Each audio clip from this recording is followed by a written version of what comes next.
Bonjour, je m'appelle Stécie Algrin, j'ai 26 ans et j'ai un peu plusieurs casquettes. Je suis une partie du temps activiste sur les enjeux climatiques et de biodiversité et l'autre partie du temps je suis journaliste et j'ai notamment fondé une newsletter qui s'appelle La Corneille et qui est entièrement dédiée à la biodiversité.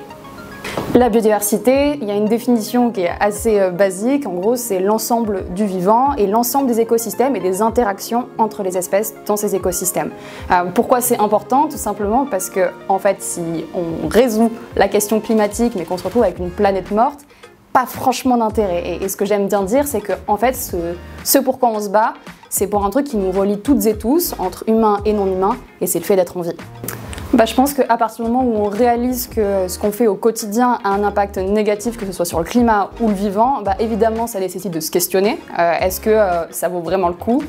Si concrètement, là, ma consommation, ma tartine de Nutella, ça fait qu'il y a des populations d'orang-outans qui vont être décimées, franchement, entre mon kiff personnel et une espèce animale qui a mis des millions d'années pour se développer, je pense qu'il n'y a pas photo, le choix il est vite fait, quoi.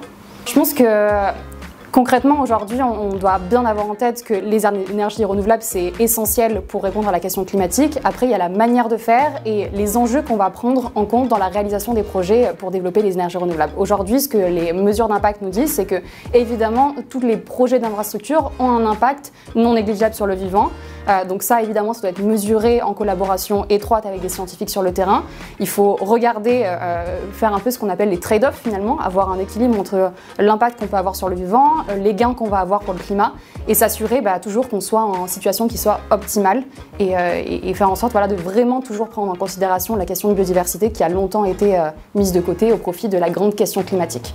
Alors on a souvent l'impression que ville égale pas de nature, c'est tout à fait faux et justement il y avait un naturaliste qui avait fait un travail formidable ici dans le sud en notant à la craie en fait le nom des plantes sauvages qu'on appelle à tort des mauvaises herbes et qui expliquait en fait que non seulement chacune de ces plantes avait une histoire absolument dingue, mais qu'en plus elles ont un intérêt pour nous parce que c'est toujours garder cette connexion avec le vivant en montrant qu'il est présent dans nos villes, des lieux qui sont souvent un peu hostiles, mais surtout ils sont importants pour le reste du vivant, je pense aux abeilles, aux pollinisateurs, aux oiseaux même, donc en fait leur accorder une place plus importante, c'est hyper important. On a noté aussi pendant le Covid que beaucoup de gens avaient besoin de rester dans des périmètres restreints autour de leur logement.